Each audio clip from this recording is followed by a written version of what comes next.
Lançado na Europa em 1998, o 206 chegou aqui no Brasil em 1999. Ele se tornou brasileiro em 2001 e o 206 foi o principal carro da marca nos anos 2000. Esse aqui é um modelo Selection 1.0 16 válvulas 2002 e a gente vai falar sobre todos os detalhes desse carro nesse vídeo. Aliás, esse exemplar aqui ele está à venda. Eu vou deixar o link do anúncio aqui embaixo no vídeo. E gente, se vocês quiserem também anunciar seu carro pelo canal, entre em contato comigo que a gente vai conversando. Mas vale a pena comprar um Peugeot 206 usado como esse, com 20 anos nas costas? A resposta é sim, principalmente porque você não vai encontrar nada mais moderno e confortável do que ele nesse valor. O visual é um ponto muito positivo do Peugeot 206. Ele realmente é um carro muito bonito e não envelheceu nada nesses 20 anos. Destaque aqui para frente do carro, onde temos aqui o para-choque, nessa versão o Boquinha, né? O Peugeot 206 ele tem dois para-choques, o Bocão, que é aquele que é um sorrisão maior, e o Boquinha, que é um sorrisinho um pouquinho mais discreto. E outro detalhe curioso é o farol, que na versão original ele ainda é estreadinho, aquele bem mais antiguinho. Aí o dono já trocou para uma versão mais atualizada, de acrílico e, na minha opinião, mais bonita. Eu, quando era criança, sempre achei essas entradas de ar um negócio muito legal, tipo carro de corrida, sabe? E na verdade, essas entradas de ar, ela tem função prática sim, não é só pelo estilo, é bonito, mas ela também tem uma função. Deixa eu abrir o capô para mostrar. Ele serve para captar aqui o ar externo e jogar aqui para dentro. E ali dentro tem um filtro de cabine, que é muito fácil até de remover nesse carro. É só você pegar e trocar aqui. Eu não vou pegar porque senão eu posso sujar a minha mão, mas está aqui dentro. O que também não deixa de ser um negócio bem pensado, eu diria. Antes de falar sobre o conjunto roda e pneu, eu queria falar sobre duas coisas. A primeira aqui é o detalhe do paralama. Observe que ele não tem muitos vincos, na verdade ele não tem vinco nenhum, ele é bem lisinho. Isso é tipicamente dos anos 90. Então é legal que o 206 ele brinca com o visual dos anos 90, com os anos 2000, de uma maneira muito divertida. Uma outra coisa é que eu queria falar que a Peugeot, quando ela nacionalizou o 206, ela abrasileirou ele e levantou a suspensão dele pra caramba. Então é por isso que a caixa de roda fica tão grande. Ele não foi feito originalmente para o nosso solo. E mesmo assim ele raspa um pouquinho em lombadas, porque a frente dele é bem comprida. Originalmente ele vem com rodas de ferro aro 14 e a medida original é 175/65 aro 14. Particularmente eu gosto muito dessa medida, porque ela é barata e garante um bom conforto ao rodar e até uma certa boa estabilidade. Já nesse modelo específico, o atual dono colocou essas rodas de liga leve, que até que combinaram bem com o visual do carro. E uma outra coisa que os franceses se diferenciavam um pouquinho dos carros nacionais é que eles não economizavam em besteirinha. Por exemplo, esse carro aqui ele tem repetidor de seta lateral, e essa aqui é a versão básica do modelo. Nas versões 1.0, 1.4 e 1.6 8 válvulas, aqui atrás o modelo sempre tem o bom e velho freio a tambor. Já nas versões 1.6 16, o freio é a disco. Se você está de longe e quer saber se o modelo ele é 1.6 ou 1.0 ou 1.4, é só você ver a antena dele. Geralmente, os modelos 1.0 e 1.4, a antena é na frente. E nos modelos 1.6, a antena é lá atrás. O porquê disso, eu não sei. Na verdade, assim, não existe nada mais diferente que dois Peugeot igual. A Peugeot nunca foi referência em fazer uma padronização dos carros. Isso aqui é só mais um exemplo disso. E uma outra coisa que eu gosto muito dos carros dessa época é que eles tinham friso para proteger a lateral e eles eram funcionais. E aqui eles faziam parte do design. Por exemplo, se a gente ver aqui, ó, a lata ela emoldura o friso, o que também é bem bacana. A traseira do 206 também é muito bonitinha. E um detalhe que eu gosto desse carro é que ele foi um dos primeiros com aerofólio aqui esculpido na tampa. Se a gente reparar bem, naquela época isso não era comum. E uma outra coisa boa nos carros dessa época é que eles se preocupavam com as pequenas batidinhas do dia a dia. Era comum em qualquer carro de qualquer marca ter esses para-choques pretos, que aí você dá uma encostadinha e não machuca. E o legal é que no 206 o para-choque ele é bem para fora, o que protege a lanterna e a tampa dos pequenos amassados. Como a gente está falando de um carro básico, a versão Selection era mais básica na época, até que ele tem mimos bacanas. Por exemplo, desembaçador traseiro e limpador traseiro, que também eram opcionais em qualquer carro nacional em 2002. E uma outra coisa muito comum nos 206 é essa luz de neblina traseiro, que chama muita atenção por ser usada indevidamente. Se você já foi incomodado, e aí gatinho? Se você já foi incomodado por essa luz no trânsito, coloca aí nos comentários, que luz horrível, que eu quero ver. Agora sim, vamos falar sobre o porta-malas do modelo.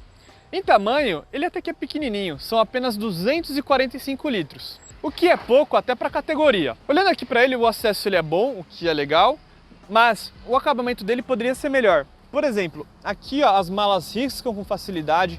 Para mim ele tem um defeito muito grande, que é o número de chassis, ele é marcado aqui nos primeiros modelos na tampa traseira, então qualquer batida mais forte já condenava o 216. Era muito comum esses carros darem perda total por uma simples batidinha traseira, porque você tinha que trocar esse painel traseiro e aí dava uma burocracia na época. Então, para mim é um defeitinho. O tampão, ele é de boa qualidade. Aliás, gente, um tampão desse não é visto mais em carro nenhum hoje em dia. Ele é de madeira, ele é bem firme, o que é bacana. E até que sustenta esses belos alto-falantes que o dono também colocou. E o legal é que também a tampa em cima aqui é forradinha e muito bem forrada. E tem até aqui um ganchinho para você abaixar a mala. Um outro defeitinho do 216 é que o step dele fica lá para baixo do carro. Muita gente não gosta e realmente é ruim, porque o step sempre fica sujo, ele pode ser roubado com facilidade, o que também é um pontinho de atenção. Falando sobre a motorização do modelo, esse carro aqui em específico utiliza o motor 1.0 16 válvulas D4D, que é o mesmo utilizado no Renault Clio, por exemplo. E não só no Clio, esse motor também foi utilizado na linha Logan e Sandero. Falando em números, esse motor ele tem 70 cavalos a 5.500 RPM. Já seu torque máximo é de 9,5 kgfm de torque a 4.200 RPM. Realmente ele é um motorzinho que é bastante disposto, mas você não tem que ter dó de acelerar não. Em baixas rotações ele é um pouquinho preguiçoso, mas passou de 2.000, 3.000 rotações, é um motorzinho bem vigoroso. Mas Rodrigo, esse motor não é uma bomba? Esse carro não é uma bosta? Não, gente. Esse motor aqui, 1.0 16 válvulas, como eu falei, ele é o mesmo utilizado pela Renault. E esse motor é um dos mais robustos que existem. O problema aqui está no casamento entre esse motor, que é muito robusto, e a eletrônica da Peugeot, que nessa época, vamos combinar, não era tão confiável assim. Mas é o que eu sempre digo, carro é dono. E nesse exemplar aqui, o dono cuida muito bem dele e a eletrônica desse carro aqui está em ordem. Bom pessoal, chegamos então aqui no interior do Peugeot 216 e se por fora o visual é destaque, aqui dentro também o visual é bem bonitinho. Tudo bem que para os dias de hoje ele já está meio ultrapassado, mas as linhas são sim bem bonitas. Falando sobre os materiais, é tudo plástico, lógico, né? É um carro de entrada, mas assim, são plásticos de boa qualidade e o carro ele não faz muito barulho de acabamento andando. Faz um ou outro, principalmente lá atrás na tampa, mas assim, aqui o painel ele é bem íntegro. Uma outra coisa que também é muito boa no 216 é que o seu posto de comando, a sua posição de dirigir é muito boa e muito elogiada. Todo mundo que dirige o 216 fala que assim, você fica muito bem posicionado aqui, ó. As suas mãos você fica certinho, a sua visibilidade do painel, aqui ó, a ergonomia para você trocar as marchas, tudo isso é muito bom no 216 e é um ponto muito positivo nele. Já que a gente falou de visibilidade, essa aqui é a minha visão como primeira pessoa. Observem que as colunas elas são grossas, mas não atrapalham muito a visibilidade. Os retrovisores eles são convexos e eles são ainda mais convexos aqui na lateral dele, que ajuda. E o do retrovisor também do passageiro, ele também é convexo, o que também é bom. Falando aqui sobre os bancos do modelo, eles são bancos bem confortáveis, apoiam bem a coxa. Podia ser um pouquinho mais comprido, realmente. Mas assim, para a categoria de 1.0, tá bom. A família 216 tem dois tipos de banco. Um que é o mais básico, que é esse aqui, e tem os bancos da versão Rally e Feline, que eles são mais grossos, tem umas abas laterais até que maiores. Então é engraçado você ver que cada 216 tem um padrão. E reforço o que eu falei no começo, não existe nada mais diferente do que dois Peugeot igual. Falando aqui sobre o volante do modelo, ele é um volante até que bem bonitinho, a pegada dele é boa e ele tem um desenho bem legal. Infelizmente ele não tem airbags, né? Como a gente sabe, é o carro mais básico da Peugeot, mas a pegada é boa.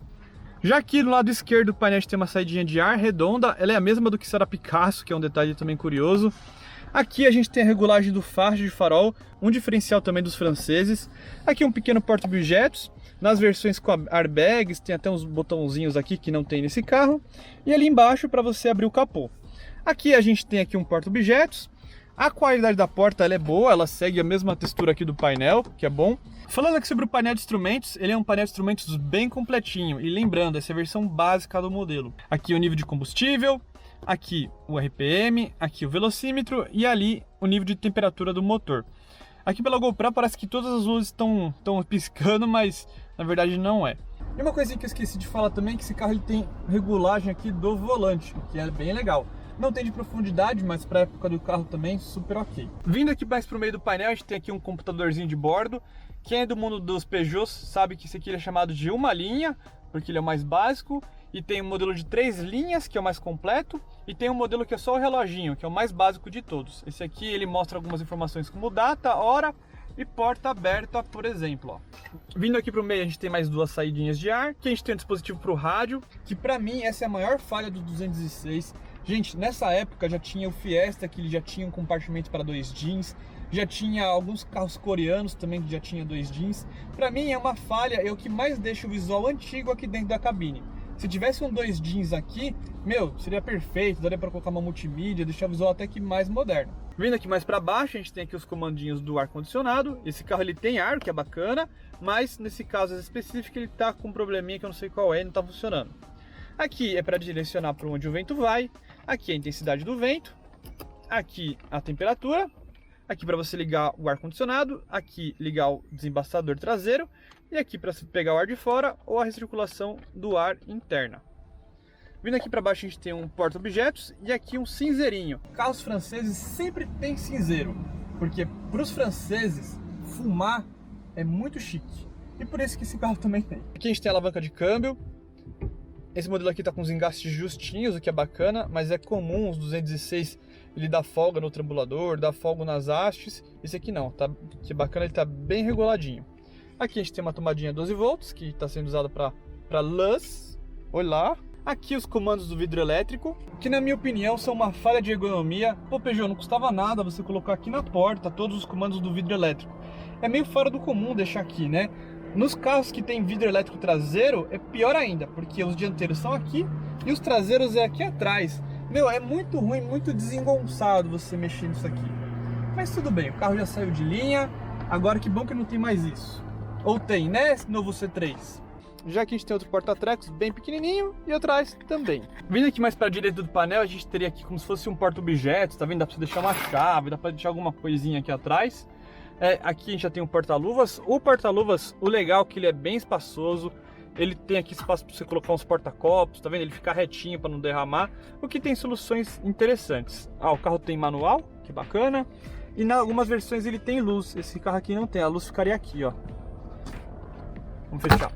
Uma outra curiosidade, nas versões mais top de linhas do 216, o porta-luvas ele é revestido de tecido, coisa que nesse carro aqui não é plástico mesmo. Bom, vindo aqui para o teto ele é de boa qualidade, lógico, boa qualidade para um carro popular, né? Não vai esperar um teto de luxo aqui, né? Aqui a gente tem que, então, um lugar para colocar o documento, que é bacana, aqui um espelhinho, aqui a luzinha, bem simplesinha, ó, você regula ela com o carro aberto, fechado, bem simplesinha, normal. E aqui também tem espelhinho para o passageiro, mas não tem tampinha, o que é uma pena. Bom pessoal, chegamos aqui no banco traseiro do Peugeot 216 e assim, ele tem lados positivos e negativos. Falando sobre espaço, para um carro projetado para o final dos anos 90, o espaço é bom, mas comparando com os carros atuais, ele é um pouquinho apertadinho. Por exemplo, ó, eu tenho 1,70 de altura, ó, e para mim eu já fico com a cabeça raspando aqui no teto, ó, incomoda, eu não consigo nem apoiar aqui no banco de traseiro, ó, já fico raspando. O que pra mim é uma... Eita, calma. O que pra mim é uma falha do modelo. O espaço para as pernas, pra mim é bom. Como eu disse, eu tenho 1,70 de altura, o banco tá regulado pra mim, ó, me sobra aqui uns 5 dedinhos. Se for alguém maior na frente ou maior aqui atrás, realmente a coisa aperta, literalmente. Uma coisa que eu gosto muito dos carros projetados antigamente é que aqui o vão da janela é grande, então você tem uma boa visibilidade para fora, não fica meio claustrofóbico, sabe? Tipo, no HB20 você fica meio apertadinho lá dentro, e aqui não, aqui você fica bem bom. E como essa versão é básica, a gente só tem vidro na manivela. Para acionar ele é bem levinho, pelo menos. Falando sobre segurança, como esse é um modelo básico, ele não tem os 3 apoios de cabeça e o cinto de 3 pontos, o que era muito comum na linha da Peugeot. Se você pegar as versões Soleil, Rally e Quicksilver, você vai ver que todas praticamente tem aqui os 3 apoios de cabeça e o cinto de 3 pontos para quem vai no meio. Essa versão aqui, ó, não tem. Bom pessoal, estamos aqui na cidade então com o Peugeot 216. E lembra que eu falei no começo do vídeo que não existe carro com melhor conforto do que ele por essa faixa de preço? A gente sempre tem que lembrar, né? Tudo é faixa de preço. como o 206 ele é um carrinho bem desvalorizado no mercado, então por 10 mil reais, comparando com seus concorrentes, meu, esse carro aqui é praticamente um Rolls Royce sobre roda, né? Porque, por exemplo, o que eu quero dizer nisso? O carro ele tem um bom isolamento acústico, né? Para categoria ele é muito bom.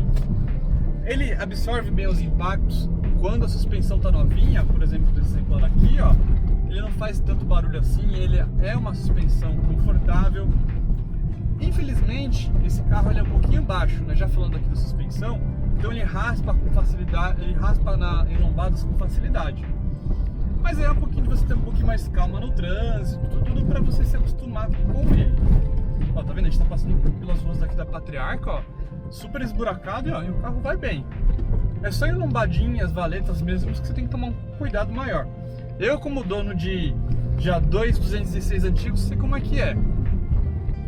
E o pessoal fala assim, ah, mas o Peugeot não aguenta o tranco das ruas brasileiras. Não é que ele não aguenta o tranco. O que acontece é que assim, a pessoa quer colocar as peças mais baratas que existem. E as peças de reposição, tem peça boa e tem peça ruim.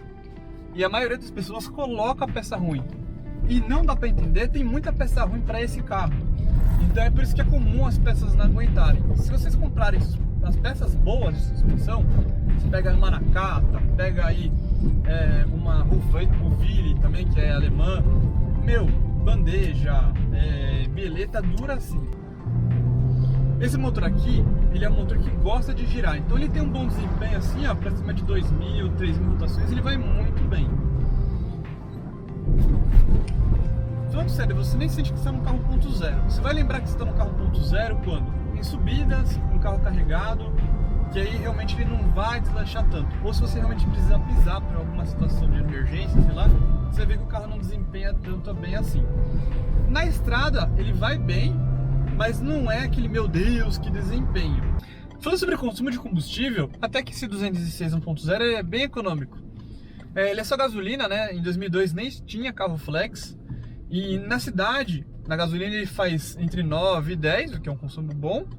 E na estrada ele faz entre 14 e 15. O bom é que as marchas dele são uma marcha bem escalonada. A primeira e a segunda é curtinha, as demais são mais longas. O que, assim, para esse compromisso entre consumo e desempenho, ele tá até que adequado.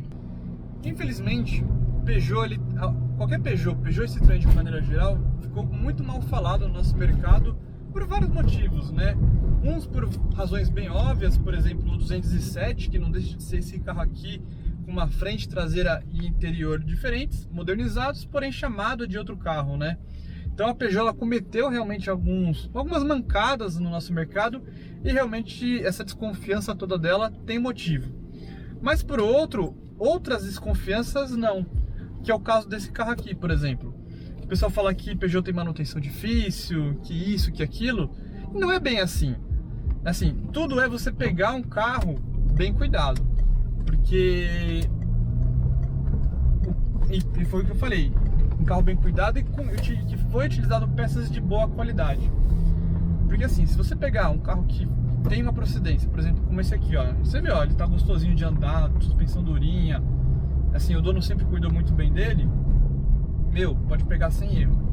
Agora, você pega um carro que tem um monte de gambiarra, seja gambiarra elétrica, gambiarra mecânica, meu, a chance de te dar problema e se você tem uma dor de cabeça muito grande em mãos é enorme, assim, é quase certa. Como saber que você tem um bom carro? Eu fiz um vídeo explicando como você escolher um bom 206, tá aqui, ó.